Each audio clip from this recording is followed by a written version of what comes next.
tonight with Senator Chris West, class of 72. My name is Jason Poling, class of 94. I serve as chair of the Maryland Alumni. And I want to, first of all, wish everybody a happy new year. Invite you to keep yourselves muted this evening unless you are speaking. And I think we've got a small enough group that if you'd like to simply raise your hand to ask a question, we don't need to use the chat box, but if you're more comfortable putting your questions in that way, we can do that. We already did get one person send a question in ahead of time that I shared with the senator. But Senator, let me welcome you to this call among the many illustrious alumni of these calls, including Scott and Dennis and Marty. We usually start off just by asking you to tell us a story of how you got to Williams in the first place, and then how you got from Williams to where you are now. Oh boy, okay. Well, for those of you who are Baltimoreans, you'll know some of these references. Born in 1950, I went to Calvert School on Tuscany Road, graduated in 62 at the age of 12, went on to Gilman, graduated in 1968, went to Williams, then the University of Pennsylvania Law School, and then out to practice law back here in Baltimore. How did I get to Williams? When I was maybe a sophomore or a junior, my best friend, John Spraggins, was John Spraggins. The Spraggins family had 4 kids at Gilman. And John's, he was my best friend. So his family picked us up from summer camp and said, we're going up to New Hampshire to a little cabin on a lake. But on the way, we thought we'd show you all some colleges. So the first one we came to, my camp was in Cooperstown, New York, was Williams. So we saw Williams, and I loved Williams. And then we went on and we saw Amherst, which I didn't like so much. And we saw Dartmouth, which I also liked. So comes time for me to be applying to colleges. Oh, by the way, we had interviews in all 3 of these places. So comes time for me to apply to colleges, and I'm starting, and people from Dartmouth, remember specifically Joe Young, Judge Joseph Young, who went to Dartmouth, started calling me and twisting my arm. And I really was sort of dead set on Williams, but after all these people called me about Dartmouth, I didn't know what to do. So Dad said, Chris, this weekend we're gonna drive up there, you throw a suitcase in the car, the 2 of us are gonna go on a road trip. So I saw Williams, I think it was on Saturday, and it couldn't have been more, in the fall, couldn't have been more bucolic and totally lovely. And I said, wow, what a great place this would be. We got to Dartmouth on Sunday. We drove down Fraternity Row, and they'd had a football game the previous day. And beer kegs had been thrown through the windows of the fraternity houses. There were people passed out on the lawns. And I said to myself, Williams is for me. So that's how I chose Williams. And what did you major in when you were at Williams? History and American civilization.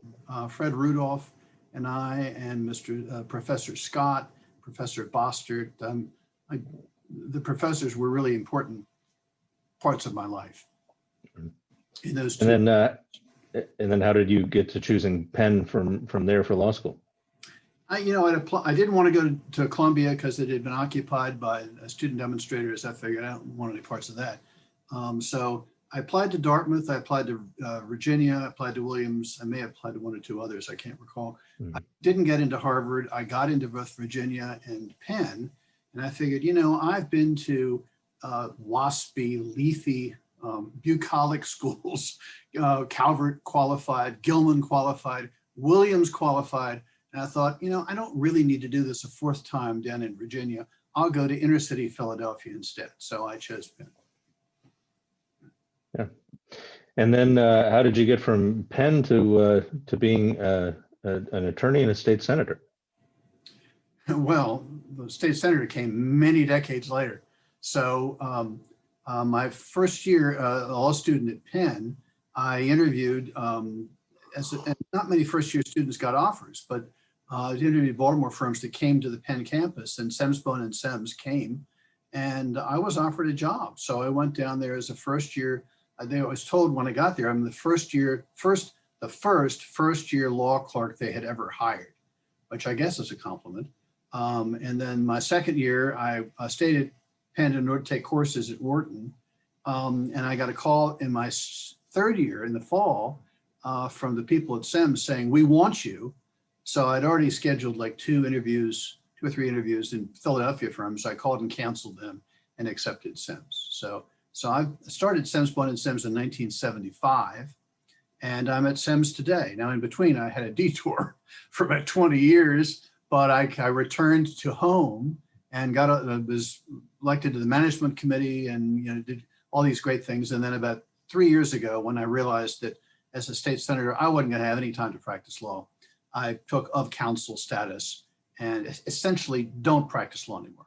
I get paid if I bring in billable work and do it and collect it, and I don't bring in any billable work and I don't do any and I don't collect it. So I'm essentially retired as a lawyer. So, okay, the General Assembly, always as a kid, back in my era, Republicans were identified, Democrats were identified as the party of big labor, with these bosses and chomping cigars and a lot of corruption. And Republicans were identified with, clean, balance the budget, don't raise taxes. And the latter appealed to me far more than the former. So I became a Republican, and I've somehow stuck it out. I will tell you, my favorite Republicans of the years were Eisenhower, Jerry Ford, Ronald Reagan, George H.W. Bush, John McCain, Mitt Romney, here in Maryland, Mac Mathias, Glenn Bell, Helen Bentley, Larry Hogan. And so I'm part of the moderate wing, the old moderate wing that almost doesn't exist anymore of the Republican Party. But I figure I'll stick it out to the end. So here I am. So I got to the age of 64 in 2014, and I took a look at the redistricting, and I looked at that. My precinct got put into a district. I said, my goodness, this was like for the first time in 30 years. All of a sudden, my precinct is in a district that I could win as a Republican. I live in Ruxton, which is right next to Towson, and my district was included in the northern Baltimore County district. They came all the way down, and my precinct was like a little tail sticking at the bottom. So I said, whoa, I could win this. But I was 64 years old. I've been practicing law ever since 1975, almost 40 years. And I figured, so the question was, do I continue to do the same old for another 10 years or so and then turn out the light? Or do I try to do something new and disruptive? And I thought, why not? Why not take a flyer? So I threw my hat in the ring and ran, and I knocked on thousands of doors. And it was an interesting election because the redistricting had, I'm sure not accidentally, put 4 Republican delegates into a single 2-delegate district. So I first of all had lunch with the 2 of the delegates who were really good friends, but had been there for a while. And I said, are you going to run again? And Wade Catch and Bill Frank both said, we're not going to run again. You have our blessing. Go ahead and run for our seat. So that left 2. And one of them I really liked, Sue Allman. The other is named Joe Boatler. He wasn't my kind of Republican at all. So I thought, okay, I won't mind running against Boatler in the primary. So as I say, I knocked on thousands of doors and I managed to win. And I figure, okay, I was elected in 2014. I'll serve a term. And at the age of 68, I'll serve a second term in 2018. And then when I'm in 2022, when I'm 72 years old, I'll retire.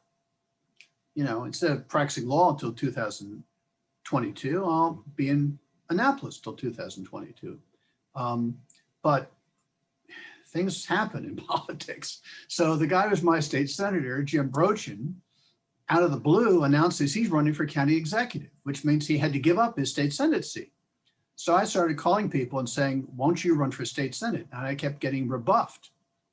And after a couple of people who were logical people to run rebuffed me, I thought, my goodness, if I don't run, there's nobody with any experience who knows how Annapolis is going to work is going to run. And at least I can get things done. So I thought, all right, so I'll run for state senate. So there I was 4 years later running for state senate. And as I thought it was going to be an easy race because the district had always been Republican, but As you all probably know, in 2018, it was death to Republicans in the suburbs, just death. Donald Trump had made such a spectacle of himself that people came out of the woodwork to vote against Donald Trump and any other Republican. So instead of winning an easy race, I eked out a narrow victory. It was 51-49. And I was lucky to get the 51. I'll tell you, if I have not been a moderate Republican myself and had a lot of friends who were Democrats, I wouldn't have won. So here I am 2 years into my term as state senator. And, you know, I've got a new session starting 2 days from now. So this will be my third session as a state senator. But I will add, before we get into questions and things, that I passed more bills last year than any other state senator. And here I am. I've only been in the state senate for 2 years. I'm a Republican, and I still passed more bills. Now, in fairness, most of those bills were rather inconsequential and had no opposition. But I was smart enough to have enlisted cross-filers for the bills. You all know how Annapolis works. We get to a day called crossover, which is 3 weeks before the end of the session. All bills to be considered in the House that originated the Senate have to have passed the Senate and crossed over to the House by crossover, where they might not even get a hearing. And the same thing with House bills. So in my case, I had gotten friends in the House, most of them Democrats, to cross-file my bills. So my bills had passed in the Senate, and 18 of my bills had passed in the Senate, and the same 18 bills had passed in the House. So we adjourned 2 days after crossover. So the only bills that got passed by both houses were bills that had been cross-filed because there was no time to hold hearings in the other house in the last 2 days. We were frantically passing bills to get out of there before we adjourned. So fortunately, I had 18 bills that I had passed in the Senate, and my House cross-file sponsors had passed in the House, and all those bills got passed. And you'd gotten them through the committees unmolested, I take it. Pretty much. Yeah, there were some amendments, most of which I agreed to. I'm very collaborative. I love to work across the aisle. It's my favorite thing to do. To me, it's how elected representatives ought to work. You ought to work across the aisle. I mean, you ought to be happy to work with people and to come together. And if somebody can't live with one element of your bill, toss it out. Change it to make it something that can be accepted broadly by either all or most of the people in the House that you're in. So that's what I do. How did you get in the habit when you first got to Annapolis of obviously not everybody there adopts that kind of profile as somebody who wants to reach across the aisle and work with others? How did you get about doing that? Well, let's face reality. Both houses of the General Assembly are totally controlled by Democrats. The Republicans are a small minority. So, it was pretty easy to discern that there are two routes you could take. One is you're an obstreperous, obnoxious, fire-breathing right-wing Republican, and you get nothing done, or you work collaboratively and collegially with people on both sides of the aisle, and you develop a feeling of respect towards them and them towards you, and you get things done. As a business lawyer, my clients never wanted to go to court. They always wanted to work things out. So I'm pretty good at working with lawyers on the other side to say, okay, how can we work this problem out that it's not going to engender a trial? What can we do? And then I had to sell it to my clients. So down in Annapolis, it was very simple to adopt basically the same attitude and work with people across the aisle to get things done. And so what are some of the issues that you worked on when you first got to Annapolis? Well, I got assigned in the House to the Health and Government Operations Committee. And there wasn't too much government operations. It was mostly health. And I will tell you, I'm not a health lawyer. I have a hard time reading my insurance policy. I figured, okay, you wanted to change, you've got to change. So I had to bore down, and for a couple of weeks at least, I was, I just sat there silently listening to all the testimony. Eventually, I got enough courage to ask a question, and then some people brought a bill which really annoyed me. I started grilling them like a cross-examiner in a courtroom. And all of a sudden, the chair of my committee, whose name was Pete Hammond, really, really nice guy, he laughs in a funny way. He sort of goes, and I could hear him doing that over at the other end of the table as I was cross-examining these people. At that point, I think I developed some respect. And a week later, someone tapped me on the shoulder and said, Chris, at the end of this hearing, could you please come back into the back room? And I thought, oh boy, I've done something wrong now. So hearing was over, walked back in the back room, opened the door. It was the entire leadership of the committee there, all of them Democrats. There's one Republican, but everybody else was a Democrat. And Pete Hammond said, Chris, just have a seat. And so they were talking about the bills that they're going to bring to the floor for a vote the next day. And I wondered when they're going to start chew me out. So I basically sat there silently, knowing I was Peck's bad boy, in for a thrashing. Well, the meeting ended and everybody left. And Shane Pendergrass, who was the vice chair, said, Chris, come on back to my office. And she said, I bet you wonder why you were asked back there. And I said, yeah, I thought I'd done something wrong. And she said, no, to the contrary. We in this committee, we have a back room which vets everything before the voting session. And we've decided you're a person we want in the back room with us. She said, you should feel proud. She said, nobody in the past has been invited in the back room until sometime during or after their second term in the House of Delegates. And you were invited in your first term, in your first year of your first term, after 5 weeks. So I think I must have done something right. And what I had done right that they could discern is that I, from the very beginning, believed that the voters want their legislators to work productively to pass legislation which is going to help them out. They do not want people who are going to storm and run around and scream and make spectacles of themselves. And I did the right thing from day one. And it fits my personality. That's the way I am. So it's worked out. So in your succeeding time in Annapolis, did you notice others that were invited into that back room? And what was it about them that got them that invitation? Well, I was only a House Delegates for 4 years. Oh, okay. So after I was invited in the back room, there were no more changes. We were the same people for the 4 years. In the Senate, my committee in the Senate, Judicial Proceedings, only has 11 members. So it's like the committee itself is a back room, you know? So we don't have a back room in the Senate. We have, individual conversations between the various members of the committee, but we don't have a quote back room. Now, of course, some people are going to say that backroom dealings are exactly what's wrong with politics and everything. Oh, should be but they're transparent fun and out in the open. Now, so I want to hear you make the case for why backrooms can be. I mean, I guess at one point they would have been smoke filled too back in Annapolis. No longer, I take it. Not these days. No. Okay. They're probably more than they're cracked up to be. In our committee in the House, we had subcommittees. So the back room was the opportunity for the subcommittee chairs to bring and lay before the entire committee the bills that the subcommittee had voted on and the chairs wanted to recommend to the full committee. So if we hadn't had the back room, we would have had the same conversation probably, but it would have been in front of the entire committee. It would have taken up everybody's time. So this is like an extra meeting.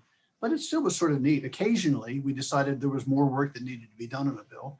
It wasn't ready for prime time. And we'd say, go back and work on it some more and come back to us later on. Now, so if I'm a typical citizen and I've got interest in a particular bill, what are ways that I can influence that process in a positive way as opposed to simply showing up and being patted on the head if I send a letter or testify? Well, once we get into session, which we start on Wednesday, our time is really, really stretched. We're sitting in hearings most of the day. If we're not in hearings, we're on the floor, and you have meetings on the fly, and it's really tough. But we have 9 months. The point I keep trying to make to people is there are 9 months of the year where we're not in session. We don't have committee hearings every day, and most elected representatives sort of miss all the excitement of that. and would welcome the opportunity to talk to their constituents. So the best thing to do is to figure out in advance what your priorities are, and to ask call the office and ask the legislative aide, I call him chief of staff, to please put you down for a time slot where I could talk directly with you. I have lots of those all during the spring, the summer, and the fall.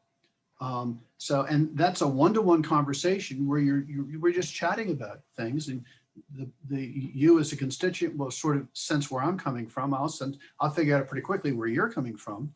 And frequently I learn a lot, and not infrequently I change my mind about something because someone has given me good information that I didn't have before. And about what percentage of your, I know technically Maryland is a part-time legislature, about what percentage of your colleagues have the freedom that you do to really devote most of your time really to interesting question. your work? So in the 6 years I've been there now, I think 2 occasions in the House, a Republican leader came in and said, "Chris, we really need your vote. We really need your vote on this. We will be very upset if you don't vote with us." Twice that happened in the House. It hasn't happened in the Senate yet. Now, the one exception is the governor expects that his Republicans are going to support him on his vetoes. In fact, one senator last term did not support the governor on the veto. I think there was some other bad blood between them, and the governor supported an opponent in the primary, and he got lost his primary. So I have always supported the governor's vetoes. Generally speaking, I voted the same way as the governor on 3 or 4 occasions. I thought the governor's veto message was strong, and so I decided, okay, I'll go with him on this one. That's changed this year. This year, for the first time, the governor vetoed 32 bills. One of them, Marianne Mears, where's Marianne? Bob and Marianne are going dark for a moment. One of them she'll remember is the bill to help the BSO, the Baltimore Symphony Orchestra. Governor vetoed it. And so he expected the Republicans, and I did get a suggestion that the governor would be unhappy if he didn't support those vetoes. So I have a letter right here on my chair that I'm going to deliver to the governor's office on Wednesday morning saying, I will support 30 of your vetoes, but 8 cases, I just can't do it. And I explain the 8 cases. One of them is the veto of the BSO funding. There's a veto of library funding. There are a bunch of other ones. I say, I can't support you on this. And I said, remember in the 1970s, your father, during the Watergate hearings, the impeachment hearings, well, he decided to vote for one of the counts of impeachment. And he was pilloried by the Republicans. In fact, he ran for governor the following year and he lost the Republican nomination because he had voted against President Nixon. And I said, your father did the right thing because of conscience. And I hope you'll respect my decision in this case. So we'll see what happens. We'll find out. Well, as somebody married to an employee of the BSO, I thank you for that. And so I do want to get into how things changed with COVID, but there's one really insightful question that Dennis O'Shea, class of 77, threw out. He said, you mentioned you're in the moderate wing of the GOP. He said, I'm curious about the replacement in October of the Senate Republican leader and whip. Was that a result of ideological schism in the Republican caucus, and how is that going to identify dynamics in the caucus and in the Senate? I don't think really that was it. There was the assistant, the Republican whip had made the mistake of sending out an email, I think opposing President Trump on something and urging everybody who received the email to call their Republican state senators and urge them that they publicly announce the same thing. So that was like an effort to put pressure on the other Republicans. This, I'll be honest with you all, I've never been a Donald Trump fan. Didn't vote for him either time. And I think he's been a total and utter disaster, even a joke. So it didn't bother me that he said he didn't support Donald Trump, but it did bother some of my other state senators. So that started the ball rolling and people started talking about how maybe we need to replace him. And then that generated further conversation about how the Republican leadership hadn't been very effective for the past 2 years. we really had to consider replacing both leaders. And the people who ended up getting it they weren't the leaders of this little rebellion. They just sort of stepped up to the plate and said, okay, if you want me, I'll do it. So the new leader is Brian Simonaire from Anne Arundel County, who's a more moderate Republican, not as moderate as me, but still more moderate. And then Michael Huff, who is from Outer, Carroll, and Frederick counties, and far more conservative. He got the second slot. But I will say that his district, Frederick County, is becoming increasingly Democratic as people move out from Montgomery County and take their Montgomery County politics with them as they move. So I think even Michael Huff is realizing that being simply a rock-ribbed right-wing conservative is not maybe the best way to ingratiate yourself to your constituents. And Simonaire represents a district in Anne Arundel County that has more Trump flags flying than I see just about anywhere else in the state. Yeah. Well, the state is interesting how it's changing demographically. Baltimore County, Essex and Dundalk used to be the heartland of the Democratic Party in Baltimore County. My goodness. Republican was taking his life in his hands to go down to Essex or Dundalk, especially near Election Day. While my area in central Baltimore County was sort of your country, I won't say country club Republicans, although there were some of those, mostly business and professional people, well-educated people who saw that Essex and Dundalk is where the Democratic power base lie with all the labor unions, and they didn't like that so much. But in the past 20 years, wow, have things changed. The heartland of the Baltimore County Republican Party is now Essex and Dundalk.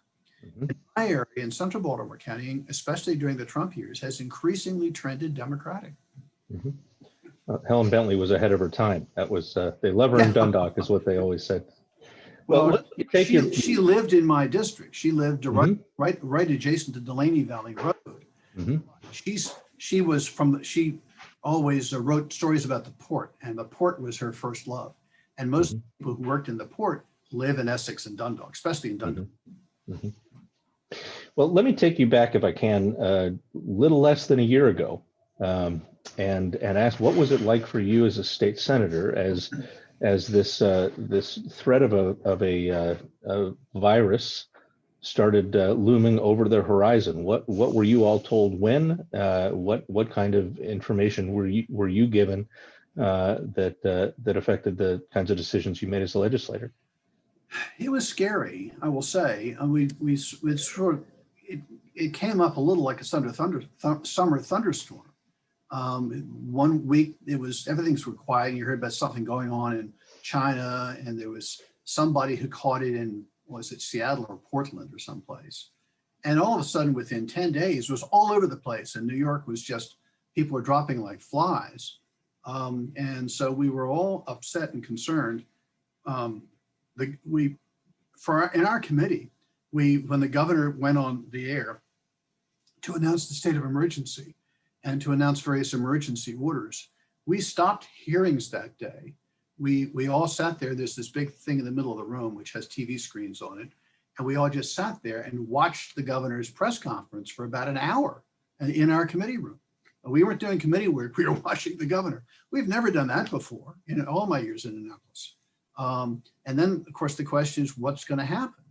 And so by the week before we adjourned on a Wednesday, 2 days after crossover. The week before, we got an announcement we would be adjourning next week. They didn't know exactly when. And we were all like shell-shocked. Well, of course, we're all mostly happy that we're going to get out of there because it was a bit of a hothouse. And if one person had gotten it, we all would have gotten it. There was no way around it. So, and then the following, and by that point, everybody sort of was writing off the rest of the session. And we all just wanted to leave. But we couldn't, because one of the constitutional requirements of the General Assembly is we have to pass a budget. We cannot adjourn until we pass a budget. And the people weren't ready to present the budget until the following week. So we had to stay through crossover on Monday, and then we had to get the budget passed, which we did on Tuesday. And then the decision of leadership was we would adjourn Wednesday afternoon at like 2 o'clock. But we didn't adjourn until 5 o'clock because there were all these bills that leadership wanted to somehow get through. And so we were literally frantically passing bills. We've never done this before. We had consent calendars of bills we were going to, now we've done that for second readers sometimes, but never for third reader. So they put 40 bills on the calendar and say, anybody who wants to take one of these bills off, raise your hand, let us know. Otherwise, we're simply going to vote on all 40 bills at once. So in literally 2 days, we passed about 650 bills.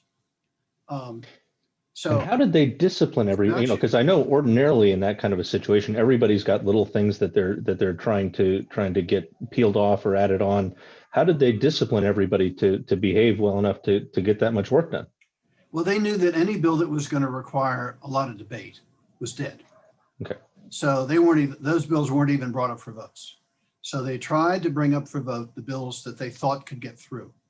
And we all knew we were all in the same boat. So it's not like anybody was trying to sink the ship. Everybody played along. And the point I really want to make is that you see what goes on in Washington and the terrible rancor and the bitter partisanship and the ideological battle royals that occur down there. We don't have so much of that in Annapolis. For the most part, we work together. Every year, there may be 20 bills where the Democrats get their way on bills that the Republicans think are stinkeroos. But we pass 700 bills. So 20 of them, the Republicans don't like. The other 680, we're working together to a greater or lesser extent on these bills. So at the end of the session last year, when we had to adjourn early, people weren't trying to drill holes in the bottom of the ship so the ship would take on water. We're all trying to get through this mess as best we could in order to get home to our families. Mm-hmm. What do you attribute that difference to? Why is Annapolis that different from Washington? And Raph, I see you're laughing. I want to know what you're laughing at. Raph, you're going to tell us why you're laughing? I just put that question in the chat box. Oh, you did? Oh. It's like I have ESPN. Okay.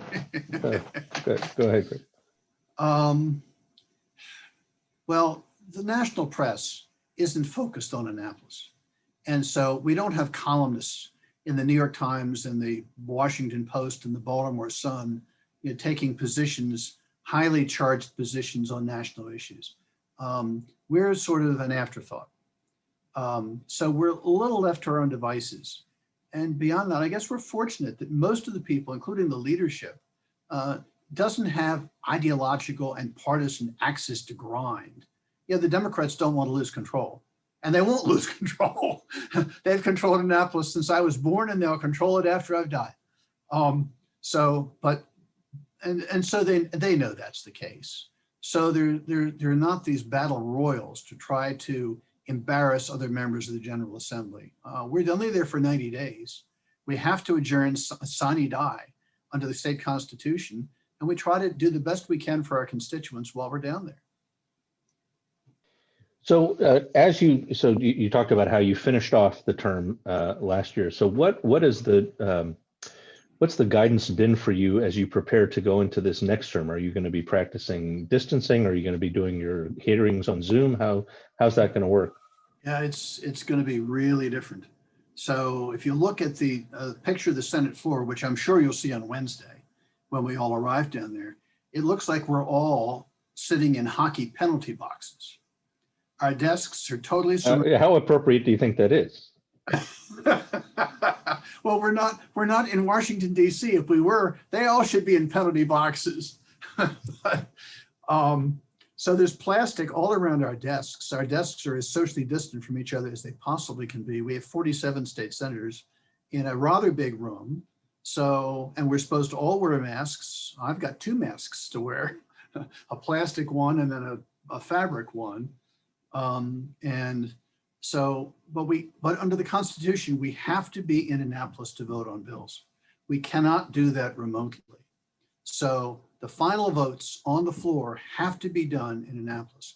And if this virus gets really bad, we just may have to adjourn or take a long recess for weeks until we all can get vaccinated and go back. We're hoping that doesn't have to happen. But fortunately, the Constitution doesn't have the same requirement about committee hearings. So all of our committee hearings this year are going to be virtual. which means witnesses are virtual, committee members are virtual. There are going to be hiccups. I'm not sure how it's going to work. We will see shortly because we have our first suite of 14 bill hearings in my committee on Thursday this week. So cross your fingers and hope it works and just roll with the punches when things don't come off swimmingly. The original thought was we'd have to have voting sessions in committee. Now they announced today that we could, if we want to, we could vote our offices virtually, but we'd still have to be in our offices in Annapolis. I don't see the point of that. If you can vote remotely, you should be able to vote remotely from your house and not have to drive all the way to Annapolis and go into the parking lot in order to sit in your office and vote remotely. My guess is that will change within a week or two. So my hope is all the committee work will be done virtually, and then we will come together maybe once, maybe twice a week to do the floor work that's absolutely essential and then get out.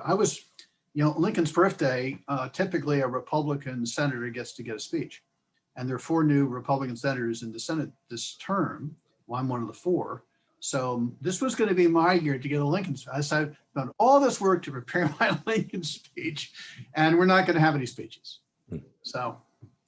Yeah. So your former babysitter, Emily, wants to know what you think it'll be like this session without lobbyists in the hallways and the public in the balconies. And the answer, Emily, is we're going to live on our computers. When I'm not, my staff is going to make appointments, at 10-minute or 15-minute intervals, starting probably at 8:30 every morning. And I'll be talking to the lobbyists virtually up until the time our committee hearings start, or up to the time I have to get in my car to drive to Annapolis to be on the floor. It's going to be a totally different world. It's not going to be nearly as pleasant. I mean, we got a lot of criticism for the receptions that occur in Annapolis. There would be no receptions this year at all, none. The receptions, okay, you get a free drink or 2 and you get some food, but the main advantage to the legislators of receptions is you have 65, 45-second to minute and a half conversations with other legislators, which are really important in terms of greasing the skids down there. None of that's possible this year. So I sent a message to the President of the Senate's chief aide saying, I hope you're leaving some time available for us to just catch up electronically on the fly, either with telephone calls or Zoom conferences with other legislators. And he said that, yes, they're not going to start any bill hearings till 11 o'clock in the morning. So we will have some time in the morning to grab other people by hook or by crook to talk about, things that have to be talked about. So Mike Himowitz wants to know what surprised you the most about being a legislator. I was fearful that Annapolis was going to be like Washington, D.C. And I was fully intending to serve 1 term and then call it quits. Or if things were really bad, even resign midterm and let somebody else take over. Because I have no appetite for engaging in the usual political folderol that you see happening down in Washington, D.C.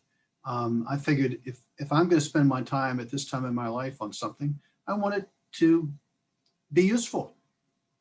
So that the main thing I was surprised at was how quickly that I was accepted as not a Republican, but as just another legislator who happened to have an R next to his name, but otherwise is going to work just as cooperatively and collegially with the other people as any person from their own political party.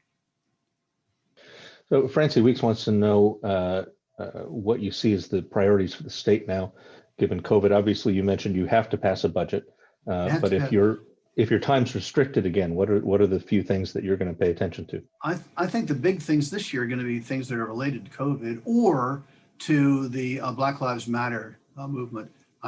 Because I am out there in the middle of the political spectrum, I seem to be tapped all the time to be on the important committees, commissions, work groups, task forces.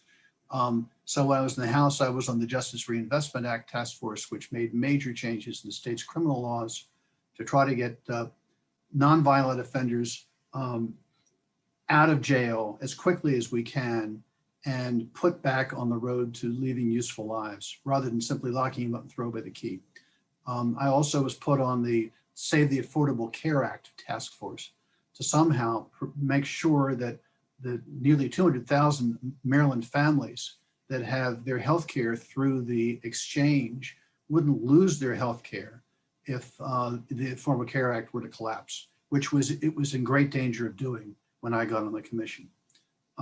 Here in the Senate, I've been on this past year, I was on the Equity and Diversity Workgroup that just issued its report today. You should see an article about it in the paper tomorrow, to try to turn all these protests that occurred this summer into something positive that has some lasting impact on people's lives, especially the lives of minorities here in Maryland. And we just came out with a report. We must have had like 50 recommendations in the report. They won't all get adopted, and they won't all get adopted this year, but quite a few of them will because of the work we did. So I'm sorry, Francine, I've forgotten the question. What was the question? The question, Francie, feel free to fill in if you want to. No, just said you're answering it. Just, curious what, given pandemic and issues with evictions and so forth, what do you see as the priorities, for this 90 days? And yeah, I think it's all going to be related to the big priorities are related to the pandemic and the Black Lives Matter. I've got some bills of my own, which are more in the environmental area let me give you my little jog on this. So there are two organizations which rate legislators. There's a business organization and there's an environmental organization. And typically the Democrats do extremely well on the environmental ratings and the Republicans are just abysmal. The Republicans do extremely well on the business ratings and the Democrats are abysmal. So a year ago, I took all the ratings and I added the two up to see what's the total rating the legislators got. I was like 40 points ahead of anybody else in the General Assembly because I have a very high environmental rating. And also this past year, I got the highest rating of all in the Senate for business. So I've got two big environmental bills. One of them will phase out the burning of coal in Maryland to generate electricity by 2030. So I have myself gotten on the phone and negotiated with a couple. There's 6 remaining large, ugly, old-fashioned coal burning facilities with big smokestacks sticking up in the air. It's still the third largest source of pollution in the state. And I negotiated with 2 of these to close. And so now all 6 of them have agreed to close at staggered times between now and 2030. So this bill will simply put into law what these 6 companies have agreed to do. So we will no longer be generating electricity in Maryland by burning coal. We'll do it in other ways. Culvert Cliffs will still be generating nuclear electricity, which I frankly think is great. It's produced no pollution, no problems since it was open, and by far and away the cheapest electricity we generate. If we could have 4 or 5 more Culvert Cliffs, it would be great in my book. But coal is bad because it seriously pollutes the air. So that's one bill. The other bill is we're about to pass this. It will come back to life in about 2 weeks when the governor's veto of the Kerwin bill is overridden. And that is the Built to Learn Act, which proposes to borrow over $2 billion through bonds. And the bonds will be, the annual interest on the bonds and the principal repayment will be generated by taking some of the money, not much, but some of the money out of the gambling trust fund. And that $2.2 billion will be dispersed among the counties. Baltimore County will receive $420 million, all of which is to be used to build new schools. So schools these days don't have peaked roofs. They all sprawl and they all have flat roofs. So my bill says for all future construction paid for, at least in part with state dollars, you have to design the building to accommodate solar panels on the roof. And you have to put them on the roof. Now, I introduced this bill a year ago and the counties came in and said it's going to cost us money. But this past summer, let me tell you what happened.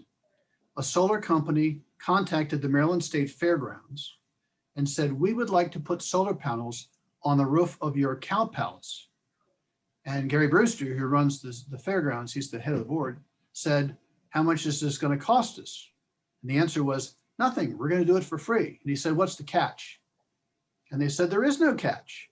We're going to install them for free. And to boot, we're going to give you reduced electrical prices for the next 15 years. And Gary said, how can you do that? And they said, because through all the various, we're going to get some of the reduced prices ourselves, and we're going to sell the electricity onto the grid, and we're going to get some tax benefits and put it all together. The state fairgrounds now has solar panels deployed all across its roof. It hasn't paid one dime for the solar panels, and it's making money to boot. It's turned the Cow Palace roof into a profit center. Well, my insight is there's no reason we can't turn all of these new school roofs into profit centers. I mean, why not generate some money through lower electrical bills and use that money for athletic uniforms and school supplies and other things which will enhance the students' experience in the schools? So it's another environmental bill, but I think it will also help the educational system in the state. Well, you know, I'm going to have to, I know you cherish the fact that Annapolis is not an intensely partisan environment, but we're swimming in the waters we're swimming in. And we've got a number of questions that have come in. I know, for example, it was just last week, I believe you sent an email around sharing your thoughts on what happened in the Capitol last week. Melissa Groves I did. Says, as an economics And professor I paid at Towson, for it too. I bet you. Well, I want to hear about it. Let me share Melissa Groves' question. As an economics professor at Towson, she says, my students have been concerned about whether the polarization of politics will worsen post-Trump or whether we may see more coming together across the aisles. What are your thoughts on that? And Jerry and Sheila Brown just cut to the chase. What do you see as the future of the Republican Party? Well, I sent this email. I have like a 15,000 person email list, and I sent it to everybody. And for those of you who didn't read it, in a nutshell, it says that I typically do not like to comment on national issues because I know nothing more about them than you do if you read your morning paper. But I'm not hesitant to comment to defend the U.S. Constitution. And what's happened lately is a frontal attack on the U.S. Constitution. I said the president should be ashamed of himself. He's violated his oath of office, and he should be, quote, at least, close quote, censured. The response I got was two parts. About 2/3 of the people, maybe more, really liked it, and they said, thank you for speaking out. We approve of what you said. Keep going. 1/3 of the people used 4-letter words to describe me. It was really appalling, the kinds of things I got in response in terms of emails. So I handled them, I thought, responsibly. I called my staff up and I said, please take every one of those emails, delete them, and delete the sender from my list of people on my list. So that's the way I handled that. I don't see how we could be any more divided than we are right now. And if we get rid of the divider in chief by hook or by crook, in 10 days from now, if there's no other way to get rid of him ahead of time, I have to believe things will get better, especially if he's denied the use of his Twitter account. So you can cross your fingers and hope for that. But his supporters aren't going away. I mean, the simple fact remains that nearly half the voters in this country voted for him after 4 years of his conduct. I could use an adjective, but I won't. Let's just say his conduct. So they're going to be there. And I think there is, I believe, always have believed, that there is real, a rational reason why he got elected in the first place and why he retained the support of that many people. And that is that the recovery from the Great Recession has strongly benefited people with college educations and postgraduate educations and people who are professionals. And it's left a large portion of the country behind who are not professionals, who do not have that level of education. and they are upset. They're extremely upset. They were upset at Barack Obama, who seemed to patronize them. They didn't want Hillary Clinton, who called them deplorables, and they remain upset. So unless something is done in this country to bring those people back into the fold, they will continue to be upset, and we will continue to have problems. Does that answer the question? There may be a second part of that, but I think I tried to answer it. Well, and where that I think is you may be able to offer some specific insight is in the future of the Republican Party in Maryland, which does have a somewhat different profile, not least because Governor Hogan has been an outspoken opponent of the president. Yeah, thank goodness. Well, I guess that remains to be seen. The Republican Party could go the way of the Whigs. If the party becomes defined by its extreme right-wing element, if that's it, we're going to find people in droves leaving the party from the middle. And I don't know they'll end up aligning with the Democrats, but they'll wander around the wilderness for a while, and then maybe a new party will coalesce. And Donald Trump, I think, has tried everything he can to define the Republican Party as a right-wing extremist party, which is never the way I've seen it, and I don't see it today. So I intend to do everything I can to pull the party back to its foundation. I mean, look at the presidents and the important people that we've elected over the years. And then I think I mentioned Jerry Ford earlier. Ann and I were in Michigan summer before this past one, when we could still drive. And we went to the Jerry Ford Presidential Museum in Great Falls. And Grand Rapids. Great Falls is Montana. Grand Rapids, Michigan. And there was a wonderful, the last little sort of booth that you're in where they have a movie running. It was the film of Ford being given the Kennedy Medal up in Boston, and Edward Kennedy was there. And he gave this wonderful speech. And he said, you know, when Ford pardoned Nixon, Kennedy went after him, no holds barred.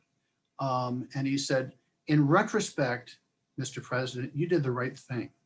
I know it's the Profiles in Courage Award.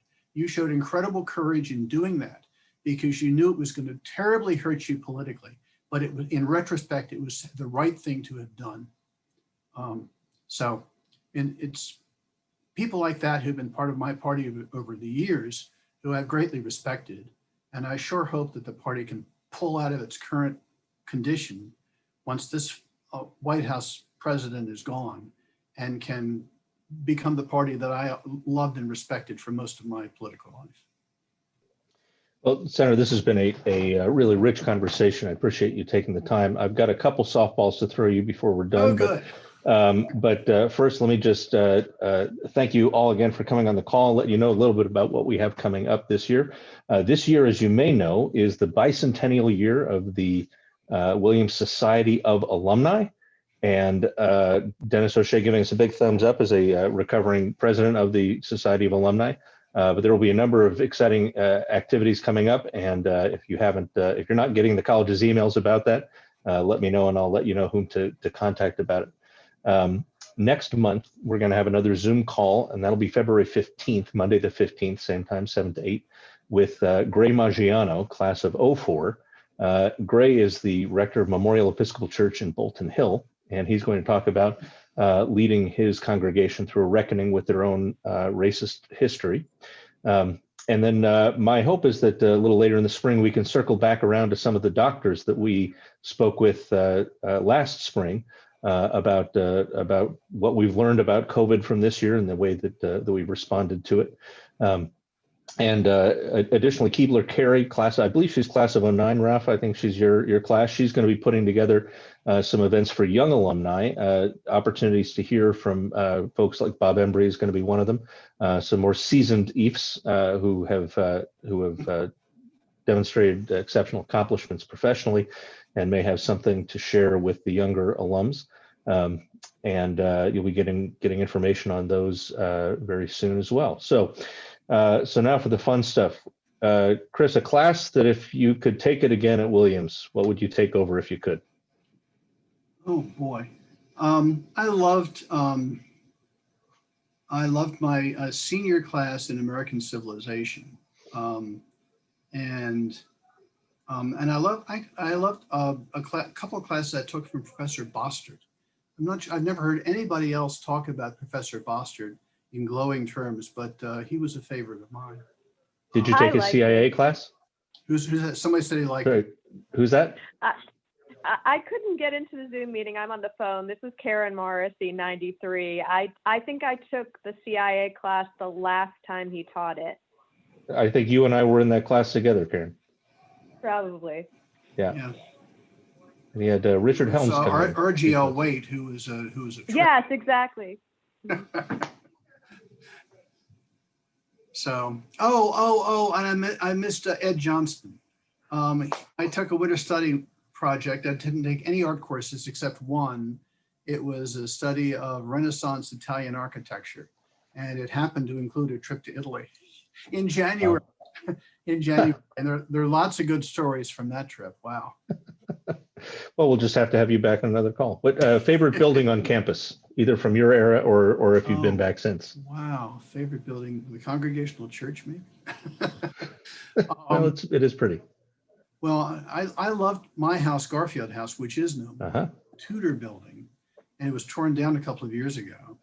And it was a rambling structure. And my senior year, I was in what was called the Yacht Club, which was like a miniature version. Jerry, were you in the Yacht Club? Yeah, wow, it was great. It was like a miniature house behind the house. It was connected on the second floor, but not on the first floor. So we had to go out the back door and go across and then open the door to our own little area. And I had a room with solid windows that looked out on the Garfield House field, and Mount Williams was plainly visible beyond, and it was just a delightful place. So we all like our residential houses. I loved mine. Well, thank you again for being with us this evening. Thanks to all of you, and look forward to participating with you in more Williams College Association of Maryland events throughout the year. Take care. Good to see Thank everybody. you. Thanks. Yeah.